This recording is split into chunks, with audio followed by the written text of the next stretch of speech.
सालाकाटी सातबिन्दोआव MCLA देरहासार बसुमतारी आरो खुंफुं आफादनि आफादगिरि लक्ष्मीनाथ ब्रह्मनि खौरां मेल जीटी जतिन इस्लारि गोसोखां जोलुर ट्रफी जोलुर बादायलायनाय खुंफुंनो साखाफारा क'क्राझार जिल्लानि हानजा फारसे सालाकाटीनि सिङाव 2 नं सातबिन्दो गामिनि जोहोलाव सोमब्ला गेवलां गेलेग्रा फोथाराव सालाकाटी गेलेमु फोजौखांग्रा गौथुम सालाकाटी स्पर्ट्स प्रमोटर ससाइटिनि बानजायनायाव फैगौ 30 अक्ट'बरनिफ्राय 10 नबेम्बरसिम जीटी जतिन इस्लारि गोसोखां जोलुर ट्रफी जोलुर बादायलायनायखौ खुंफुंगोन।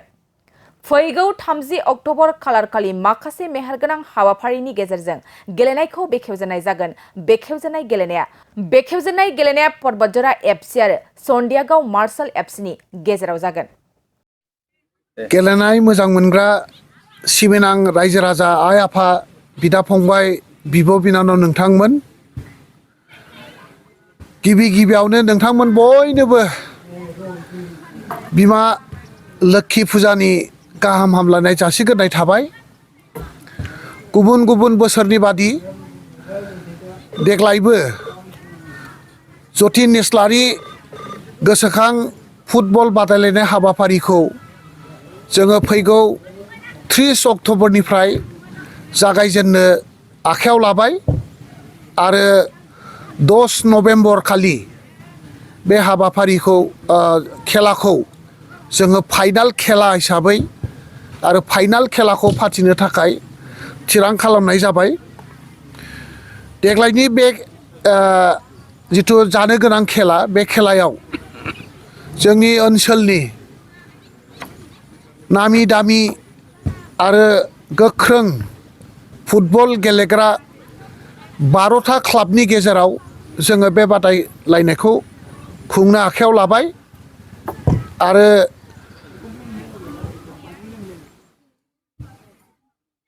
बे क्लाबनि गेजेराव जिथु बादायलायनाय हाबाफारि जोङो बिथांमोनखौ इनभाइटेसन खालामदों। इनभाइटेसन खालामनानै लेंना लाबोनाय जादों आरो जोङो बिथांमोननो गेलेनायनि मोनसे सुबिदा होदों आरो जोंनि बे ओनसोलनि रायजो राजाफ्रा जाहाथे बयबो लैहोर आगोल समनि बादि बे खेलाखौ नायफैनानै गेलेग्रा बिथांमोनखौ गोसो दुंगा होनो थाखाय जोङो नोंथांमोनखौ खावलायबाय आरो गेलेग्रा जाय बिथांमोनहा गेलेनो फैगोन बिथांमोननोबो जोंनि सालाकाटी स्पर्ट्स प्रमोटर ससाइटिनिफ्राय गेलेनो राजि जानायनि थाखाय जोङो धन्यबाद होबाय। नोंथांमोन बयखौबो जों बरायग्रोना लाबाय आरो रायजो राजाफ्रा मोजां खेला गेलेनाय नायनो लुबैदों। रायजो राजानि लुबैनाय गोसोखौ जाहाथे नोंथांमोना सुफुंनो हायो बिनि थाखाय खेलाखौ आब्रुथि रैखा खालामनानै गाहामै खेला दिन्थिफुंनो थाखाय नोंथांमोनखौ जोङो सालाकाटी स्पर्ट्स प्रमोटर ससाइटिनिफ्राय खावलायनाय थाबाय। শ্ৰদ্ধাভাজন ফুটবল প্ৰেমী ৰাইজ, পোনপ্ৰথমে আপোনালোক সকলোলৈ মোৰ মা লক্ষী পূজাৰ শুভেচ্ছা থাকিল আৰু আপোনালোকক এই খবৰখন জনাই খুব সুখী পাইছোঁ যে জতিন ইস্লাৰি মেমৰিয়েল ফুটবল প্ৰতিযোগিতা অইন বছৰৰ দৰে এই বছৰত আমি জাক জমকতাৰে সাতবিন্দো जोहोलाव सोमब्ला बसुमतारी खेलपथारत অহা 30 অক্টোবৰৰ পৰা আৰম্ভ কৰিবলৈ লৈছোঁ আৰু আমি ফাইনাল খেলখন 10 নৱেম্বৰত অনুষ্ঠিত কৰাৰ কাৰণে ফাইনাল সিদ্ধান্ত লোৱা হৈছে। আৰম্ভণি খেলখনত পৰ্বতজৰা এফসি ভাৰ্চাছ মাৰ্চেল এফসি সালাকাটি ইয়াৰ মাজত আৰম্ভণি হ'ব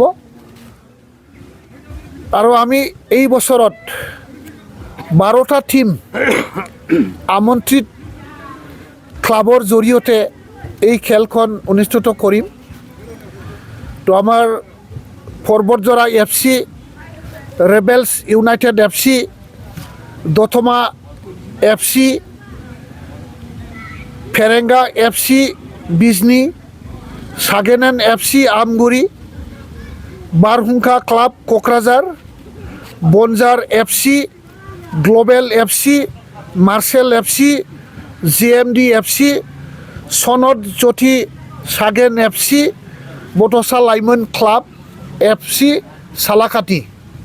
এই 12খন ক্লাবক আমি আমন্ত্ৰণ জনাইছোঁ আৰু আমি চালাকাটি স্পৰ্টছ প্ৰমোটাৰ ছ'চাইটিয়ে আমাৰ আমন্ত্ৰণ ৰক্ষা কৰা ক্লাবসকললৈ শুভেচ্ছা থাকিল, বেষ্ট অফ থাকিল আৰু আমি ধন্যবাদ জ্ঞাপন কৰিছোঁ। আৰু ফুটবল প্ৰেমী এই অঞ্চলবাসী ৰাইজক আবাৰ ফালৰ পৰা আপোনালোক সকলোলৈ আমন্ত্ৰণ থাকিল। আপোনালোকে যাতে দলে বলে আহি আমাৰ খেলুৱৈসকলক উৎসাহিত কৰে আৰু খেলৰ আনন্দ উপভোগ কৰিবলৈ আমি আপোনালোক সকলোকে বিনম্ৰভাৱে অনুৰোধ জনাইছোঁ। আৰু যিসকল খেলুৱৈ বা যিসকল ক্লাবে ইয়াত অংশগ্ৰহণ কৰিব, আপোনালোক সকলোকে আমি অনুৰোধ জনাইছোঁ, আমাৰ খেলপ্ৰেমী ৰাইজে ভাল খেল চাবলৈ ইচ্ছা কৰিছে, ভাল খেল আনন্দ উপভোগ কৰিবলৈ বিচাৰিছে, যাতে আপোনালোকে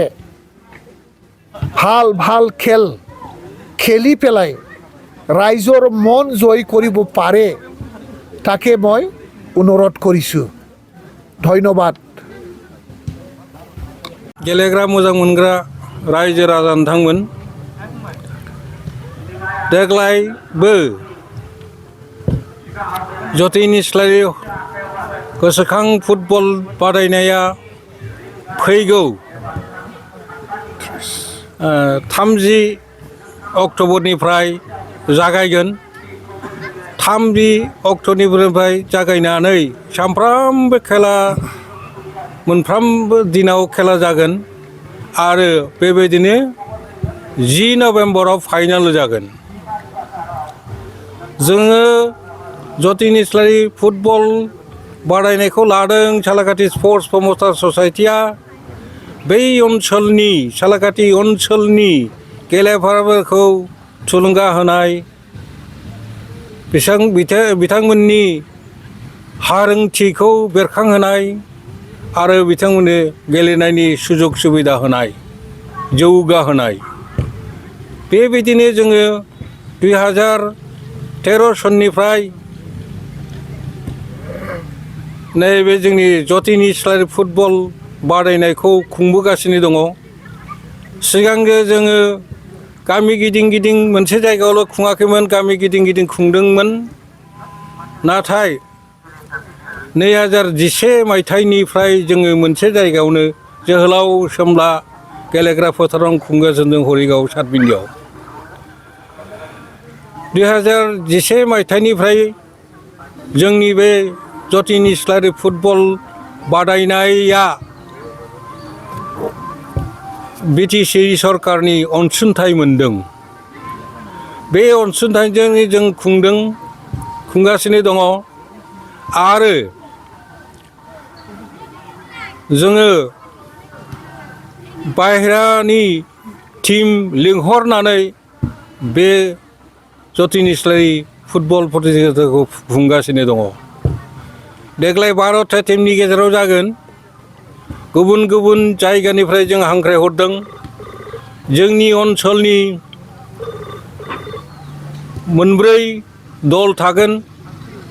बे 4 दलखौ जों सायख'दों। सिगांग्रो सालाकाटि ओनसोलनि फुटबल क्लाबफोरनि गेजेराव मोनसे बादायनाय फुटबल कम्पिटिशन खुंनानै जाय दला सेमिफाइनालाव गाखोदोंमोन 4 दल, बे 4 दलखौ जों नैबे जतिन इस्लारि फुटबल बादायनायाव बाहागो लानो खाबु होदों। बेनिखायनो देग्लाय गाजा गोमजायै बांसिन खुंनो नाजादों। रायजोफोर लैहोर लैहोर फैनानै हेफाजाब मदद आरो नायनानै गावबा गावनि गोसोखौ गोजोनथाय खालामनो थाखाय आं खावलायहरबाय। फै जों 10 थारिखनिफ्राय जानो गोनां थारिखनिफ्राय जानो गोनां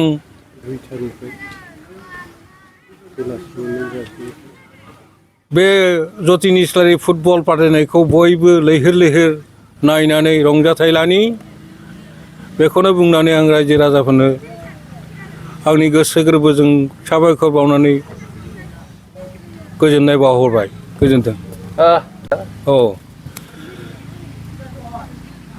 जतिन इस्लारि बादायनायाव जाय फाइनालाव देरहागोन